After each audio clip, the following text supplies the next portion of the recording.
Okay, folks, glad you could make it back again for those who are returning and anybody new. As I always introduce myself, I'm Tony Knopp. I'm the Emeritus Professor of History at UTRGV, and I'm the Vice President of the Brownsville Historical Association. And I'll dig out my notes here because I don't like to make any mistakes. Although I've introduced the ambassador a couple times previously.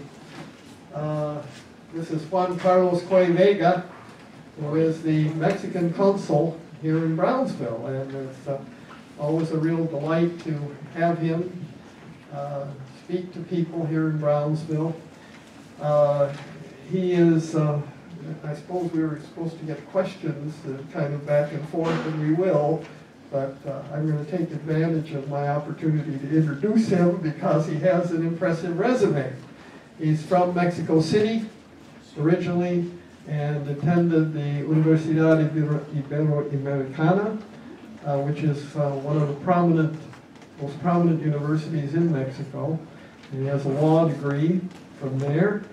And let's see, and he completed his diplomatic training at the Matias Romero Institute of Diplomats. You may remember we talked about Matias Romero in this course. He was the representative of the Juarez government up in the United States during the period of war with Maximilian's forces, and served very prominently in that. He has also served in several capacities with the United Nations. He's been Consul General at Dallas and El Paso and at the Mexican Embassy in the United States. And he's been here once before. They're going to keep sending him back till he does it right. He was here in the 1990s as Consul to Brownsville, and we were delighted to have him back. And I guess we'll be passing this microphone back and forth. But I think I'd like to start off with giving him a chance to explain what the consul does. Oh, by the way, before I even get into that, let's take a look at your diverse audience here. Canadians, raise your hands, there's several there. Americans, pretty much the rest. We have several people with Mexican heritage. Yes, there's a vote from the back. So quite a very diverse group. We've had even larger audiences most times, but I think we're at the tail end of the winter Texan season, and we're losing some of the people who have already left to go back home. Some of them may have left a little prematurely because it's kind of cold back in some of those places. So let's first of all talk a little bit about the role of the Mexican consulate here in Brownsville for people who may not be acquainted with it. And so I'll let the ambassador tell you about that. Gracias, Professor. Thank you very much. Good morning to all of you. Thank you for the presentation. Yes, I have been lucky enough to be around in the world. I was ambassador of Mexico to Kenya in Africa also, which provided me with another perspective of the world. So the first thing that I would like to do is to distinguish between what an embassy is and what is a consulate. The embassy, roughly we have only one embassy in each country, and they are in the capital city of the country. In our case, we have our main embassy in Washington, D.C., along with other 190 embassies of the other countries. Mexico has also 50 consulates all over the United States, and seeing that we have people from Canada, we have also in Canada, we have in Ottawa, we have in Montreal, we have in Leamington, and we have in Vancouver also. But in the United States, we have 50 consulates, and the consulates work divided on a consular district. In our case, we have our consulate here in Brownsville is only 3 counties, which is Cameron County, Willacy County, and Kennedy County. And the reason for that is because my neighbors are the Mexican consul in McAllen, and he has Hidalgo and Star, and I don't remember which other one. So that's the first difference between the embassy and the consulate. And second, we work by the consular districts. And thirdly, we take care mostly of our Mexican nationals living here in the area. We provide them with passports, Mexican passports, consular IDs, some civil register functions like weddings, like birth certificates, death certificates also. But we have other things to do. We visit prisons where we have our Mexican nationals. And being at the border, of course, we are responsible for making sure that all Mexicans that are coming from inside the United States, deported by ICE or the Border Patrol or CBP, we take them into Mexico and make sure that they arrive safely as long as we can say. So that's roughly what we do. We do a lot of things. Also, we do commercial things, we do cultural things, we have our relationships with universities, with private organizations, with the Chamber of Commerce.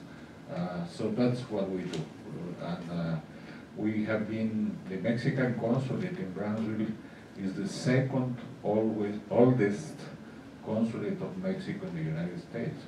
The first one is the one in New Orleans, and that's because we used to have ships that go from Veracruz to New Orleans.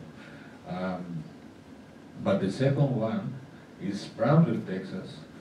At the time of the war between Mexico and the United States, when we lost this part, we needed to have a representative here for land, for properties, for rights of our people here. So that's the way we started. So we have a historical place. Our consulate is a historical one because we have 170 years already here in Brownsville, Texas. In fact, we're working very much with the oldest consulate of the United States, which is in Matamoros, and they are 160 years old. So we're very good friends with the current consul there, and she's leaving, by the way, next June. She's going back to Washington, she told me. But anyway, and we members of the Foreign Service are rotated all over the world. I have been lucky enough to be twice here in Brownsville. Back in 1994 was my first time here. So I've been 35 years in the Mexican Foreign Service. Wow. That's quite a life. Yes. So I hope to retire here in Brownsville, maybe. We've been fortunate, and perhaps it's not just Brownsville, but the quality of the Mexican representatives here has been very, very high. You look at the resume of this consul and the previous one, and a number of them have been extraordinary people in terms of education and background and experience and so on. And we're glad they wind up here. In terms of issues, I recall the previous consul saying, well, I had to go down to the bridge this morning because there was an incident down there. Do you run into things like that? Yes. Unfortunately, because of my physical situation, I will not be running. but yes, we have a staff of about 25 people that is taking care. We have an office at the Puente Nuevo, the Gateway Bridge. And that office has the purpose of that office is twofold. One being that there's a lot of people that cannot cross into the United States. So they can reach our people there and say, listen, I need to find if my relative is somewhere in the United States, if he's in a prison, if he's in a hospital. You know, it's quite difficult. Or sometimes people that are beneficiaries of money, pensions, that checks that Mexicans are able to send, they cannot come to the United States, so we deliver that to them. And also we have a lot of incidents, as Professor was saying, people can, at the river they get drowned, many incidents. We have had also some incidents with people that cannot cross, or when they are detained by the authorities of the United States when they are trying to cross illegally, when they are trying to cross drugs or whatever other situations. So yes, we have to work at the bridges a lot. I have on here my list of things. Another role of the consulate apparently has to do with communities and health. Maybe you can address that a little bit. Yes, Professor. We have a department that is called the Institute for the Mexicans Abroad, and that is organized in what we call the ventanillas, or windows. We have three different type of windows. One is health, financial education, and education in general. And we work mainly with organizations that are already settled in this area, that are known for working with the community,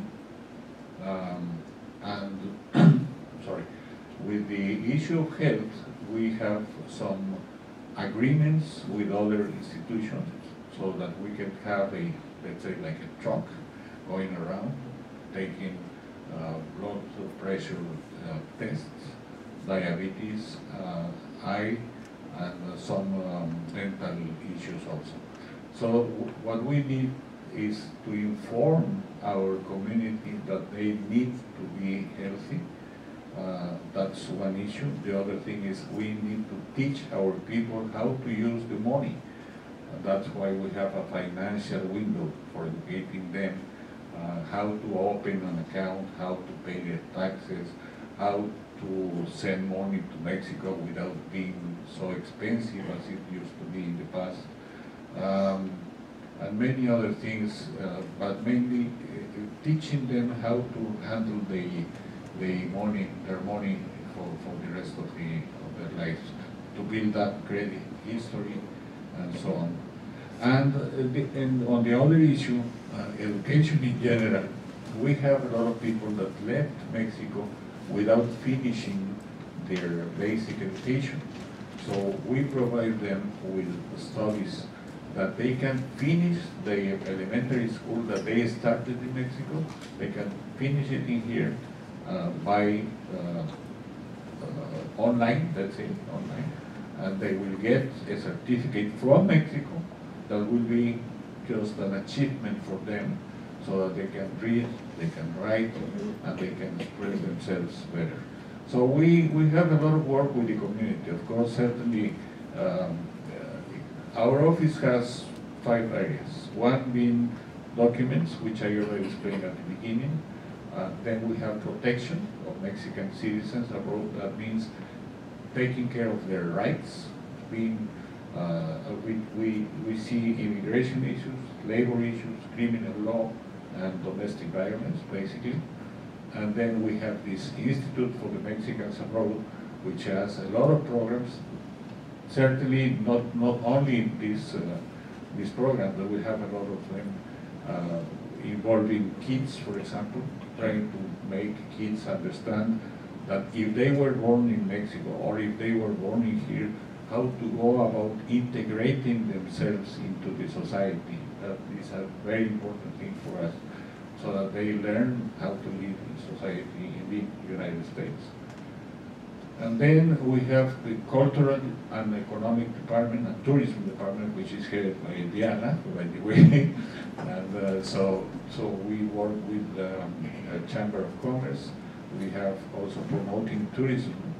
And in the education side, we have this relationship with the university and some other organizations. And then we have all the administration of the office. So that's what we have in the office. But regarding, again, the communities abroad, that's what we do. We approach them very often. We go to the places where they are. We are not waiting for them to come to the office. We go to them and provide the services. I think it's interesting the extent of the outreach that the Mexican government makes to its people who are living here. You know, for the gringos, and you go into another country, you're pretty much on your own. They'll help you if you get in trouble, but they're not reaching out really to education and those kind of aspects. So it's, and I think it's important because they're going to be living here, and you know, we want them to become effective and competent people in our country. Excuse my neglect in introducing Diana Gonzalez, who is in charge of Asuntos Culturales and Turismo at the consulate. We've been working there a number of years and has been a great help to me, I know, in trying to do things with regard to Mexico and with regard to the consulate. Diana revealed to me that occasionally you tell a story or two about your adventures dealing with foreign parties. So if you wouldn't mind sharing a couple of those with us, appreciate it. Well, I can choose talking about my stay in Africa. That was an interesting one. And I got the opportunity from my bosses in Mexico in a very funny way. I was riding in an elevator in Mexico City at the Ministry of Foreign Affairs, and I met with one of the undersecretaries, and she told me, I'm looking for an ambassador to Kenya, do you want to go? So I said, yes, I want to go. Let me ask my family and I will answer you. So I went back home and I told my kids, at the time they were 17, 14, 16 and then 17. And they said, yes, we congratulate you, have a nice trip. but I spent 3 very useful and enrichment, that was enrichment for my life to be in Africa, because I came to the point in which I was able to compare Mexico with Kenya. And my final conclusion was that Kenya is, as of today, about the way Mexico was 40 years ago. So that means a lot of problems, a lot of lack of infrastructure, corruption, of course, more than the one that we already have, and many other problems, social problems. No? Being the great difference that in Kenya everything is tribal. No? They work by tribes, the Kikuyos, and so on. No? About my job, it was very interesting because I had the chance to work with international affairs. As you know, in Nairobi, they have 2 offices depending of the United Nations, one being the environmental program, and the other one the human settlements programs. And I was the permanent representative of Mexico in those organizations. And it was interesting to see how the world is working toward finding solutions to those 2 big problems. Environment, which is a huge problem all over the world, human settlements. How do you grow society, a society with justice, with equality, with equal opportunities for each one? You know, in Nairobi, there is one of the biggest. I don't know how to say those. Ciudad Perdida. Well, a big slum, a big slum that is one of the biggest slums in the world, and it's incredible what is there. In one, It's interesting, the words in Spanish, Ciudad Perdida, the lost city. Yeah, I'm sorry about No, that's very good. and so that was also very shocking for me to see how we did have in the past that in Mexico. Now we are a little better, but those big cities, lost cities, as I say, are still there, and the people is suffering. And really, it was shocking for me to see the difference between how nations can change in a certain time. You know? So that is one of my very best experiences in the Foreign Service. And I had a chance also to visit Rwanda, which is a country, that's what we call our concurrencies. I was settled in Nairobi, but I was covering 7 other countries in Africa, one of them being Rwanda. And Rwanda, as you know, after the genocide, is a very interesting, they have recovered because they have had a very effective leader, which is Paul Kagame.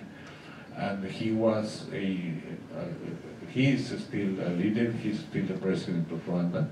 And he, at some point, they will have to change him because otherwise he become a dictator. No? He's been there already since 1994, so that's a lot of time. No? And so 26 years. 20. So that's an interesting thing to see, Rwanda. And finally, I visited the mountains. I visited the gorillas, and that was a fantastic. That was a trip of my life. And I was with my kid.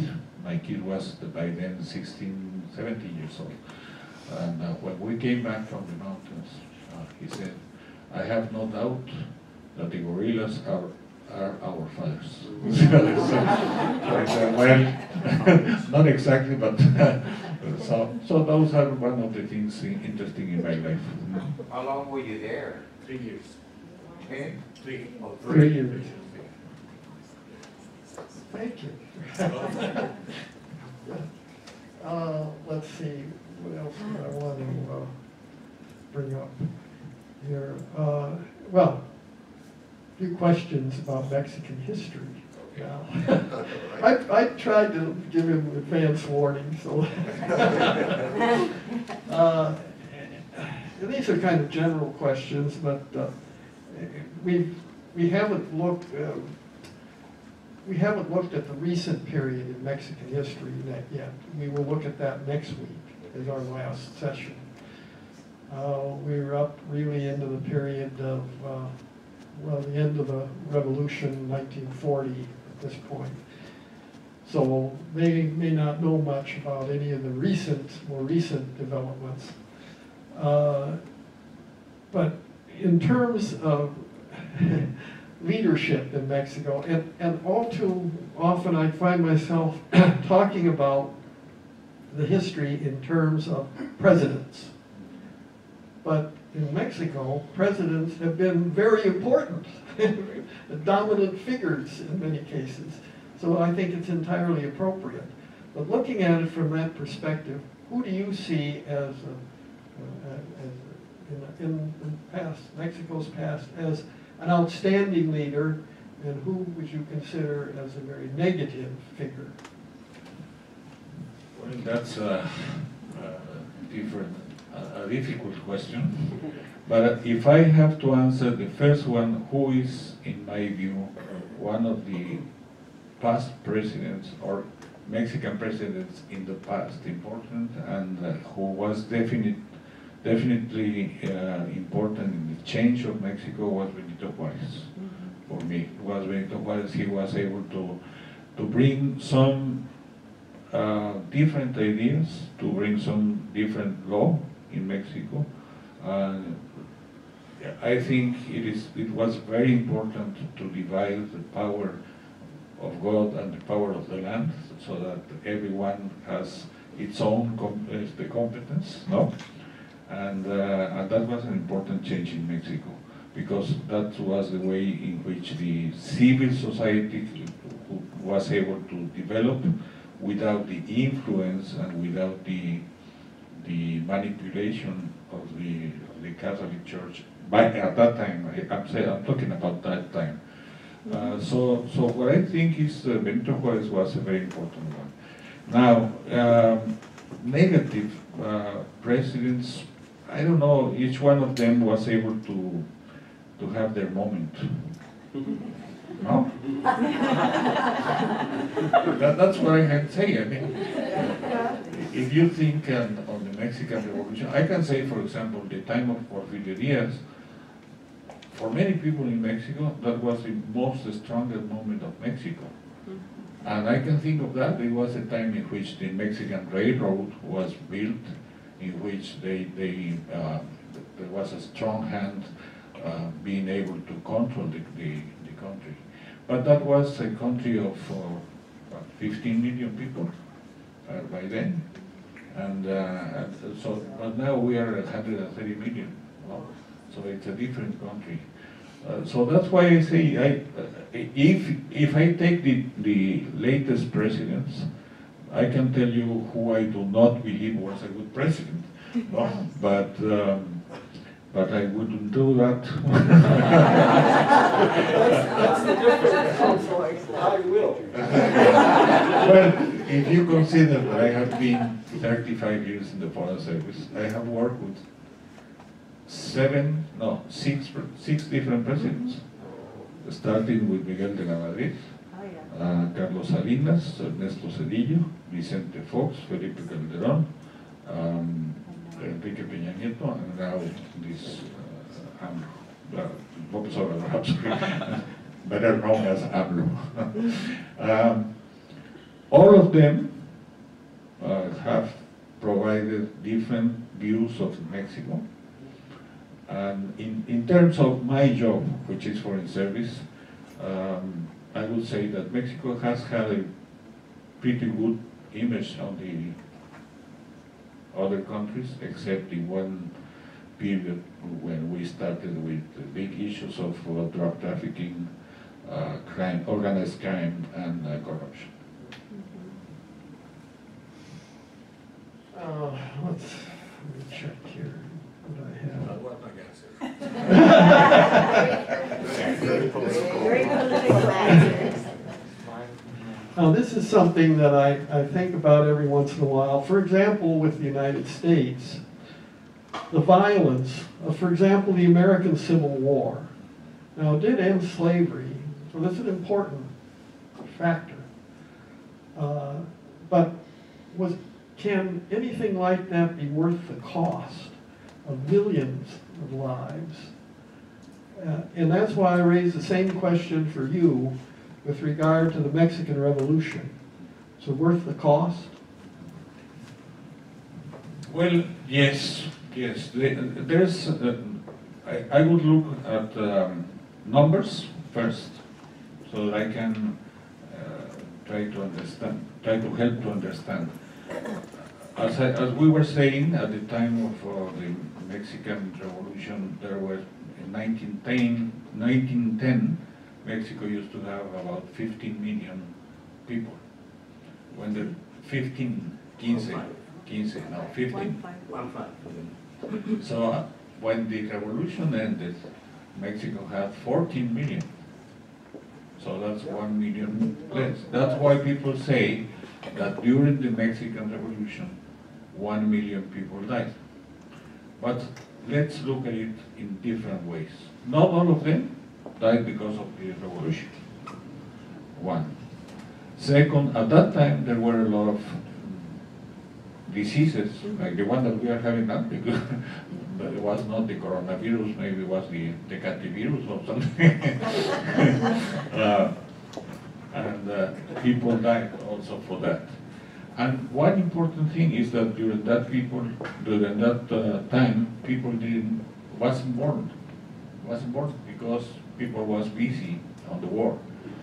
So, on that side, what I would say is, I don't think that Mexico lost 1 million people during the revolution. I think that it was much more or less due to the war. Maybe it was, as I said, diseases and other things, many factors. But let's say 100,000 people really was the people that was lost during the revolution. That's my view. Now, was it worth it? Yes, because that was the beginning of the new Mexico. Somehow we needed to have different society. Some people, maybe the people that died with ideas, or they were criminals, or they were members of the army. I don't know. I don't have an answer for that, but I think that every time that a country like Mexico has a new beginning, it's even if people was lost, it is worth it, because we need to have a new direction on our country. That's what I think. I don't know if that satisfies anyone. Often our judgments don't necessarily satisfy everybody. I can certainly make a comment with regard to that. I know that if 1 million people somehow disappeared from Mexico, some of them came here. Some went to Guatemala, but probably not very many. But this was the first big, I would say, migration of peones into the United States. We had, particularly San Antonio and other places, picked up a fair population of, in many cases, educated and fairly well-off people who were fleeing the problems in Mexico at that time.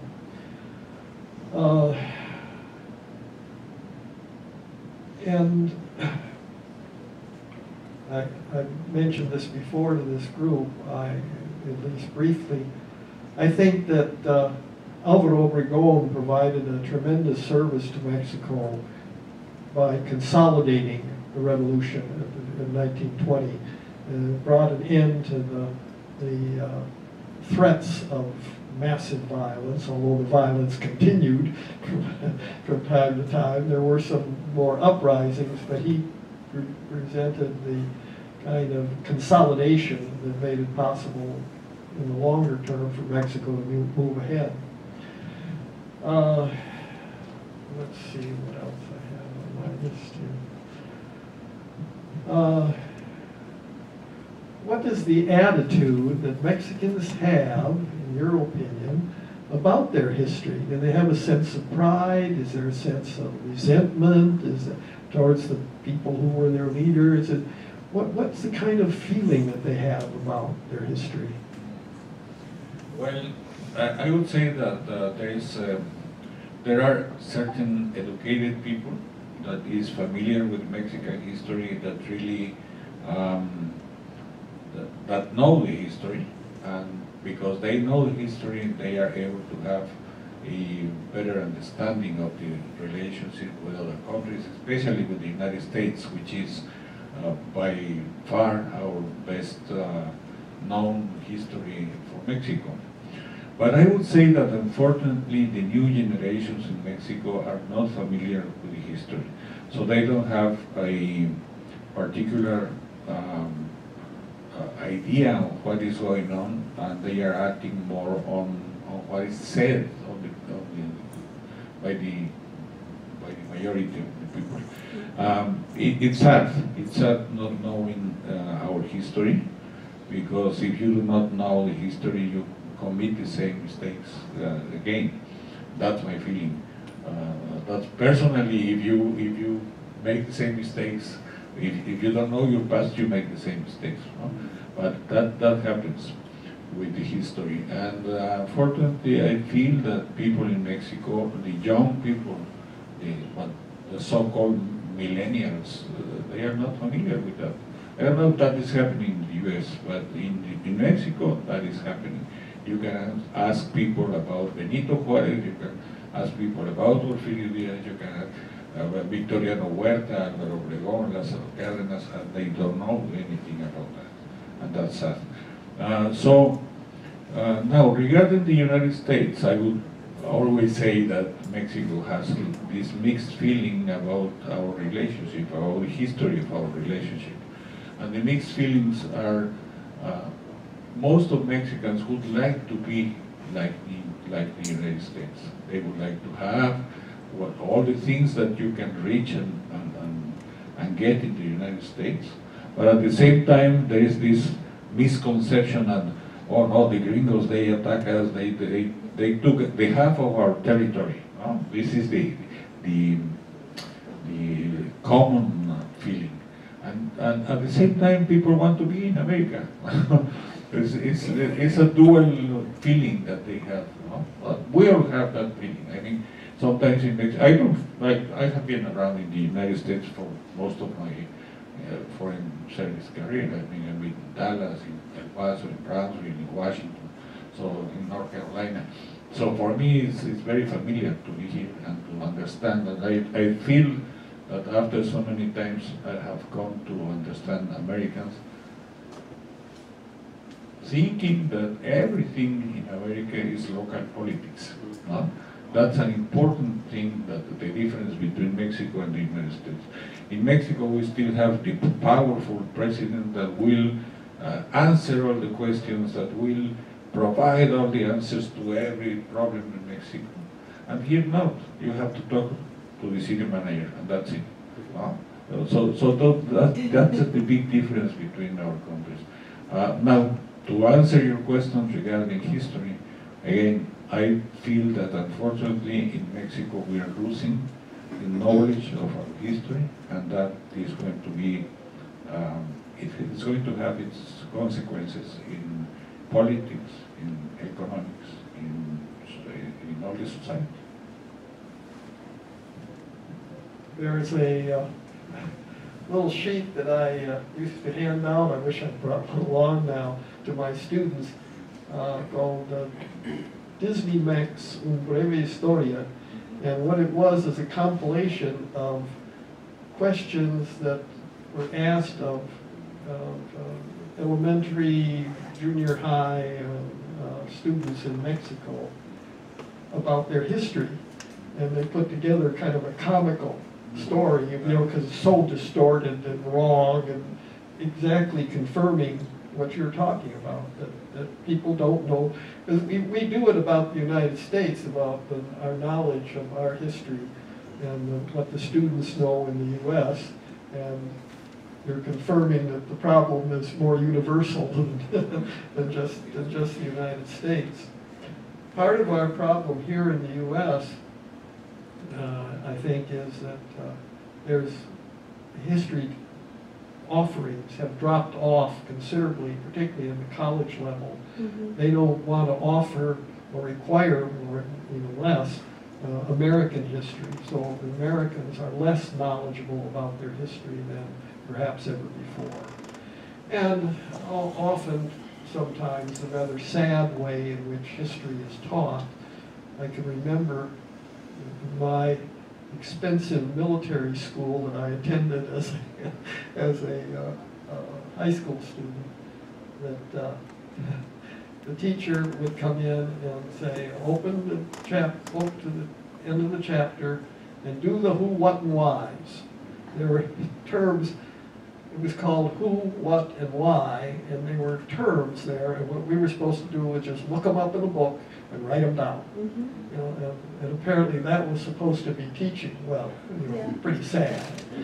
There were other teachers at the same institution that were very good, but I happen to have one that wasn't. And I'm afraid that oftentimes history teaching is pretty weak in our public schools as well, because I don't like to feel I'm blaming it on the coaches, but the coaches are often the history teachers. And where is the focus of the coach? Well, it's on the coaching, not on the history stuff. So we share the problem of losing our historical perspective, I think, as well. If I may add something, I think that the technology and cyber information that you have now has made very easy for the guys to answer questions about history. Because if they are asked, tell me who did so, who's and why, so they will go to Google and find everything, and that's it. Nobody will, after that, nobody will investigate anything. I answer, see you tomorrow. And you may be getting your information from a wide variety of sources that are not necessarily reliable, dependable, or accurate. And certainly that's a difficulty. Question? Yes. What level of education do you think in Mexico would be suffice enough to actually have a well-rounded idea of Mexican history? Well, I think definitely that you need to start in what we call escuela primaria, which is elementary school. From there to when you finish your high school in Mexico, you are going to get everything. At least in my case, I remember I used to study 6 years of primary school, 3 of high school, 3 of secondary school, and then 3 of high school. And during that time, I was able to know history of Mexico, universal history, geography, for example. Nobody knows where is, you know. So to answer your question, yes, I think that between primaria and preparatoria, the primary and high school, then you will be able to. I think perhaps the issue is that the highest education level reached by Mexicans tends to be a lot less than what we desire. Yes, yes. But it's a funny thing because, for example, we have very good investigators in Mexico. In fact, I was reading this morning that they are finding I don't know what thing about the coronavirus, and the group is a Mexican group. That is finding, they went to China, and they were able to follow the chain of something about the genome. You call that yes. You know, yeah. But and that was a group of Mexicans. We have you know, many years ago, the inventor of the color TV was a Mexican, and so on. You know, but it's sporadic and individuals, not a group, not as a group. We're not working as a group, and that's a big problem. That's why we just recently had here in Brownsville the Charro Days, and we had Julio Cesar Chavez, the great boxer of Mexico. That means that in Mexico, really, in Mexico, we are individuals. If you want to work, and if you want to be someone, you have to work by yourself. Right. So that's why our soccer team is not a very good soccer team. We cannot work in group, we're individuals. So that's what is happening in history also. And it's reflected in history in the way that the revolution was kind of, it's all individuals. Absolutely, I agree. Which was partly certainly explained by El Laberinto de la Soledad. Octavio Paz, one of the great writers, I'll talk about him next week a little bit, one of the great writers of Mexican, and his book, The Labyrinth of Solitude, emphasizes the individualism of Mexicans. Yeah.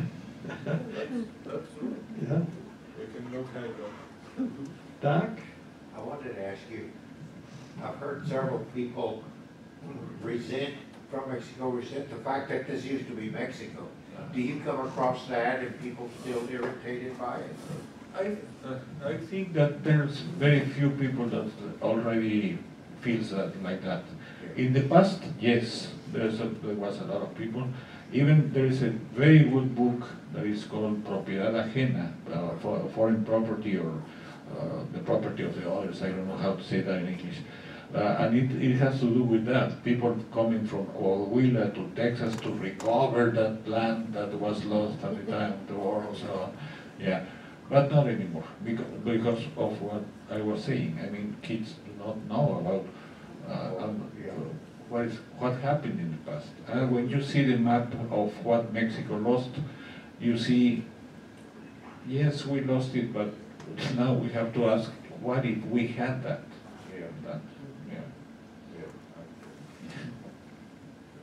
There are some people who think that there is a reconquista that's going on right now as a result of numbers of Mexicanos that are crossing. I don't really think that it's a reconquista, because when people leave, when they leave Mexico, they are planning to come to live.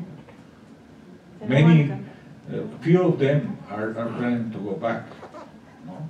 Now, because it's so difficult to go to Mexico and come back because of many things that are happening. Yeah. You were going to ask something? Yes, it's interesting. I am from Ontario and live quite close to Leamington, and so we have a lot of migrant Mexican workers there in the summer. And I'm wondering what the difference, because being here in Texas 12 years on the border in Brownsville, I have friends that came from migrant families that are now doctors and professionals and whatever. How does that work to get their papers to become citizens in Canada compared to the United States? I think that's a very interesting question. I think that, first of all, Mexico and Canada have a program, a 40-year-old program, by which Mexico is sending workers to Canada. In fact, at one time I was able to handle that program. We used to have agreements with the growers in the Ontario area, and yes, that people going in the program, they went and came back to Mexico. They went for the picking up the growth, For the season. the season, and coming back. And the Mexican Ministry of Foreign Affairs, the Mexican Ministry of Labor provided them with the proper documents in agreement with Canada, and they were able, but not migrate indefinitely. That was one thing.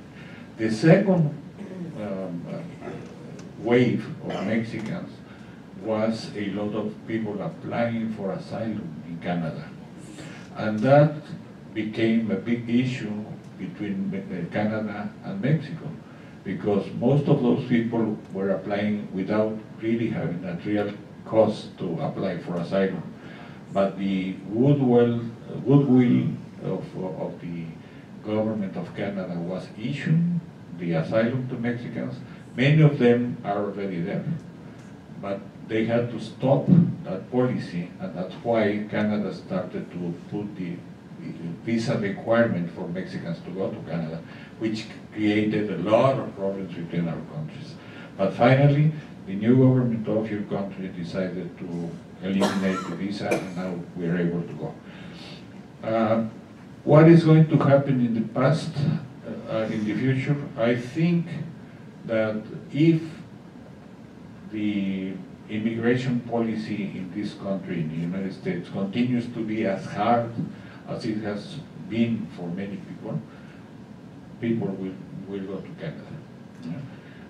And of course they will have to comply with it. It's difficult because they have to go all over the United States. But we have open doors. Yes, exactly. Well, I think Exactly. it was 285,000 they took in last year. And on the list of the people that they brought in, they didn't list Mexico, which really surprised me. It was like Indian, Africa, Yeah, you know, right. and yet I didn't see at all the Mexican. And I wondered about that as well. Why, Yeah. you know, whether. And I think because the tradition has been migrating to the United States, not to Canada.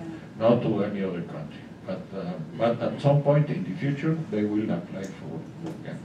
But if they're seasonal workers, they're best of both Ah, worlds. they can will work in still Ontario go, in the summer, as go long- back, come back. As long as we have the program, which has been very successful one.